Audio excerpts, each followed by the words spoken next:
नमस्कार दोस्तों, मैं हूं नीरज। आपकी अपनी ई कक्षा में स्वागत है। आज हम लोग इस वीडियो में बेसिक इलेक्ट्रिकल इंजीनियरिंग जो कि AK2 का कोर्स है बीटेक फर्स्ट ईयर का, उसका जो है पार्ट 2 वीडियो जो है यहाँ पे डिस्कस करेंगे और यहाँ पे ओवरव्यू देखेंगे कि क्या क्या चीज़ें यहाँ पे कंसिडर होती है। तो सबसे पहले phasor representation of sine wave. तो इसमें क्या करते हैं, एक साइन वेव है, उस साइन वेव को हम एक वेक्टर से कैसे रिप्रेजेंट कर सकते हैं, उसके लिए कुछ कंडीशंस हम लोग एज्यूम करते हैं। तो जैसे जो वेक्टर की लेंथ होगी यानी कि OA होगा वो आपके EM के बराबर होगा, यानी कि मैक्सिमम वैल्यू के बराबर होगा।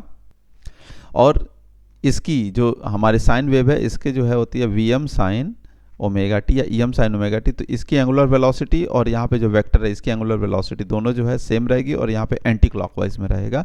और जब यहाँ पे साइन वेव आपका 0 पर होगा उस समय वेक्टर हमारा पॉजिटिव एक्स एक्सिस पर होगा और एंटी क्लॉकवाइज डायरेक्शन में रोटेट करेगा। फिर इसके बाद ये कंडीशंस हो गए। इसके बाद हमको क्या करना है, अगर इस वेक्टर की हमको देखना है कि पर्टिकुलर टाइम पे कितना जो है मैग्नीट्यूड है, तो उसके लिए हमको जो है वर्टिकल कंपोनेंट कैलकुलेट करना पड़ेगा। वर्टिकल कंपोनेंट का मतलब हो गया कि OB, और OB की वैल्यू हो जाएगी आपकी OA साइन ओमेगा टी, और OA की वैल्यू EM है तो वो वही वैल्यू आ जाएगी exactly, that is VM sign omega T और EM साइन ओमेगा टी।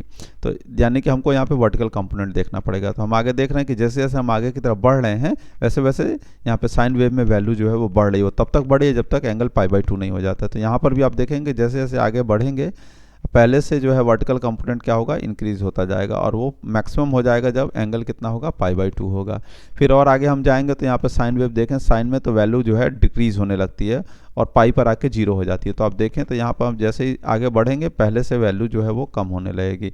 फिर इसके बाद हम जब और आगे बढ़ेंगे तो वैल्यू और रिड्यूस होगी और जब हम 180 डिग्री पर आ जाएंगे तो उसमें देखेंगे कि वैल्यू क्या हो गई है, हमारी 0 हो गई है। हम आगे और जब बढ़ जाते हैं पाई के आगे तो हम देखते हैं कि ये वैल्यू जो है और धीरे धीरे जो है नेगेटिव डायरेक्शन में जा रही है। तो हम यहाँ पर भी देखें तो जैसे जैसे हम आगे जाएंगे अब ये नेगेटिव डायरेक्शन पे हमको मैग्नीट्यूड मिलता जाएगा। हम आगे बढ़ेंगे नेगेटिव डायरेक्शन में बढ़ेगा और जब हम 270 डिग्री पर आ जाते हैं तो माइनस साइड में मैक्सिमम हो जाता है। तो यहाँ पर भी आप देखेंगे तो -270 डिग्री पर 270 डिग्री पर कितना हो जाता है, मैक्सिमम हो जाता है नेगेटिव डायरेक्शन में। फिर और आगे जाते हैं तो धीरे धीरे ये 0 की तरफ मूव करता है। तो यहाँ पर भी आप देखेंगे जैसे जैसे आप आगे जाएंगे धीरे धीरे जो है क्या होगा, ये 0 की तरफ मूव करेगा। तो आप देख रहे हैं कि यहाँ पर अगर हम 2-3 चीज़ों को फॉलो करते हैं तो यहाँ पूरा का पूरा वेव फॉर्म जो है एक वेक्टर से रिप्रेजेंट किया जाता है, जिसमें सबसे पहली कंडीशन होती है कि वेक्टर की जो लेंथ होगी वो मैक्सिमम वैल्यू के बराबर होगी। दूसरी कंडीशन है कि इसका एंगुलर वेलोसिटी और ये साइन वेव की एंगुलर वेलोसिटी जो ओमेगा है वो दोनों आपका सेम होना चाहिए और ये एंटी क्लॉकवाइज डायरेक्शन में रोटेट करेगा, ये भी कंडीशन है। उसके बाद तीसरा है कि जो इसका 0 है, जहाँ पर जब ये साइन वेव 0 पर होगा उस समय ये पॉजिटिव एक्स एक्सिस पर होगा। तो इस तरीके से हम किसी भी साइन वेव को एक वेक्टर से रिप्रेजेंट कर सकते हैं। फिर इसके बाद जो है ये सारी बातें वही सब लिखी गई हैं। फिर आता है फेस। तो फेस क्या है, फेस का मतलब है कि अगर हमारे पास ये साइन वेव है तो इस पूरे टाइम पीरियड का एक छोटा सा सेक्शन ले लें तो वो हमारा क्या कहलाता है, फेस कहलाता है। फिर आते हैं आगे फेज डिफरेंस पे। तो फेज डिफरेंस की बात करें तो ये हमारे 2 साइन वेव बने हुए हैं। अगर मैं यहाँ पे दोबारा एक बार बनाऊँ तो ये इस तरह से सोच सकते हैं कि एक साइन वेव ये है और ये दूसरा साइन वेव ये बनाया गया है और यहाँ पर दोनों में डिफरेंस दिखाया गया कि फेज डिफरेंस क्या है, ये आपको पता करना है। तो आप देखें तो यहाँ पर पहला वेव फॉर्म जो है I स्टार्ट हुआ है 0 पर और दूसरा जो वेव फॉर्म है I2 वो स्टार्ट हुआ है फाई एंगल के बाद। तो ऑब्वियस सी बात है जब वो फाई एंगल के बाद स्टार्ट हुआ है तो फाई एंगल के बाद उसकी जो साइकिल है वो भी कंप्लीट होगी। तो वो फाई एंगल क्या हो रहा होगा, लैग कर रहा होगा।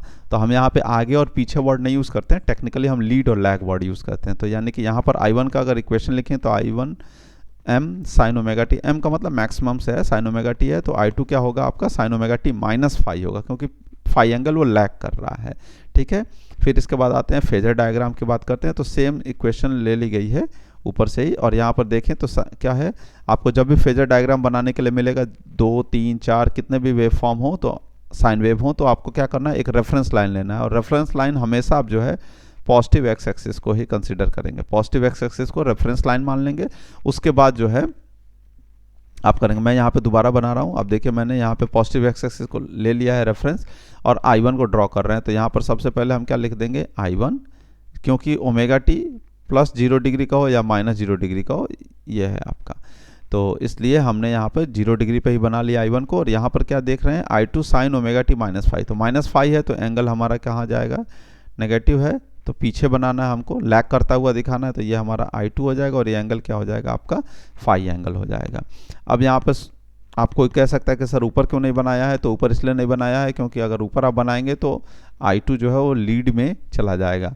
क्यों, क्योंकि अभी ऊपर हम लोगों ने फेजर डायग्राम बनाते समय, फेजर रिप्रेजेंटेशन करते समय देखा था कि हमें जो है एंटी क्लॉकवाइज डायरेक्शन में चलना होता है। तो अगर हम एंटी क्लॉकवाइज कर देंगे, यहाँ ऊपर बनाएंगे तो ये हमेशा आगे ही रहेगा I2। तो ध्यान रखना है, लैग का मतलब हो गया यहाँ पे नीचे की तरफ, और लीड का मतलब यहाँ पे ऊपर की तरफ। फिर इसके बाद आता है फेजर हमने बना लिया, इसके बाद एडिशन ऑफ फेजर क्वांटिटी। उसके लिए दो मेथड है, पैरेललोग्राम मेथड और method of component. Parallelogram method में आप देखिए क्या है, दो वेक्टर मान लिया गया, वेक्टर ए वेक्टर बी, और इन दोनों के बीच का एंगल जो है वो आपका थीटा है। फिर इसके बाद क्या किया गया है, ठीक बी के पैरेलल में यहाँ ए से एक लाइन खींची गई है, उसके बाद जो है ए के पैरेलल में ठीक यहाँ पर एक लाइन खींची गई है, और यहाँ जो है सेंटर से मिला दिया गया है, वेक्टर रिजल्टेंट आर हो गया है। अब हमको आर की वैल्यू फाइंड करने के लिए क्या किया है, सी से परपेंडिकुलर डाल दिया है, ये बी और ये भी बी ही है आपका, तो ये अगर पूरा एंगल थीटा है तो ये एंगल भी क्या होगा आपका थीटा ही होगा। तो अब आपको यहाँ पर क्या मिल जाएगा, एक right angle triangle O C B A O ऐसे करके ये वाला ट्रायंगल है। तो ये वाले ट्रायंगल है, तो इसमें आप देखेंगे तो क्या मिल जाएगा, हम लोग को पता है कि राइट एंगल ट्रायंगल में क्या होगा, ओ सी का square equal to O B का स्क्वायर प्लस बी सी का स्क्वायर। तो इस तरीके से हम यहाँ पर ओ सी की वैल्यू हमको पता है आर के बराबर है, और ओ बी की वैल्यू जो है आप देखें तो यहाँ पर दो हिस्सा होगा, यहाँ पर ओ ए और यहाँ पर ए बी, इसके बीच में होगा। तो यहाँ ओ ए की वैल्यू तो मैग्नीट्यूड आपका ए है, लेकिन इसकी बात करेंगे तो ये क्या होगा आपका बी कॉस थीटा, और यहाँ वर्टिकल कंपोनेंट होगा बी साइन थीटा। तो हम यहाँ पर ये चाहिए, तो यह हो गया A plus B cos theta. तो आप देखिए यहाँ पे वही लिखा गया O B equal to A plus B cos theta, और यहाँ पे वर्टिकल कंपोनेंट हमको चाहिए, तो ये आ गया बी साइन थीटा, तो यहाँ बी साइन थीटा लिखा है। फिर वैल्यू सारी उठा के यहाँ पे पुट कर दी गई है, तो हमें रिजल्टेंट मिल गया है R square equal to A square plus B square cos square theta plus 2ab cos theta plus B square sine square theta. तो फिर बी स्क्वायर कॉमन ले लेंगे तो cos square theta plus sine square theta, इसकी value 1 होती है। तो ये रिजल्ट हमें मिल जाएगा आर इज इक्वल टू या R square equal to A square plus B square plus 2ab cos theta. अगर स्क्वायर हटाएंगे तो यहाँ अंडर रूट लग जाएगा। फिर इसके बाद हम अगर ये एंगल रिजल्टेंट का एंगल रेफरेंस से फाई एंगल अगर हमको यहाँ कैलकुलेट करना है, तो tan phi is equal to क्या हो जाएगा आपका B C upon O B. तो यहाँ पे लिखा गया B C upon O B, और बी सी की वैल्यू बी साइन थीटा है, ओ बी की value A plus B cos theta है। तो ये रख देंगे, फाई की वैल्यू tan इनवर्स लगा के हमको मिल जाएगी। तो इस तरीके से जो है हमको मिल गया पैरेललोग्राम का रिजल्ट। अब बात करते हैं मेथड ऑफ कंपोनेंट। इसकी आवश्यकता क्या है, पैरेललोग्राम मेथड तब आप अप्लाई कर सकते हैं जब दो वेक्टर होंगे सिर्फ, लेकिन अगर दो से ज़्यादा वेक्टर हैं तो आपको मेथड ऑफ कंपोनेंट का इस्तेमाल करना पड़ेगा। यहाँ पर आप देखें तो तीन वेक्टर हमने बनाए हुए हैं, A1, A2 और A3, और तीनों के एंगल्स भी यहाँ पे लिखे हैं। A1 आपका 0 डिग्री पर है रेफरेंस के साथ, A2 आपका थीटा 2 पर है, और A3 जो है आपका थीटा 3 पर है।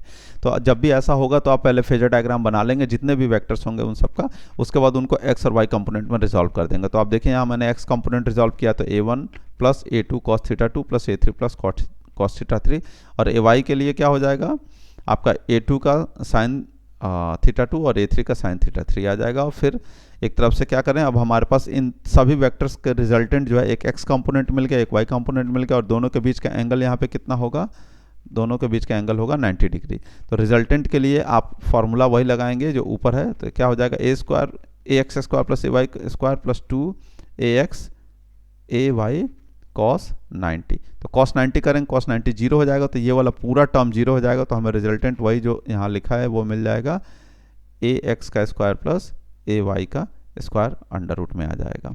और यहाँ पे फाई निकालना है, तो tan phi equal to ay upon ax की वैल्यू हमें मिल जाएगी। तो इस तरीके से हम जो है मेथड ऑफ कंपोनेंट का इस्तेमाल करके जब भी दो से ज़्यादा वेक्टर होंगे तो उनका रिजल्टेंट फाइंड कर सकते हैं।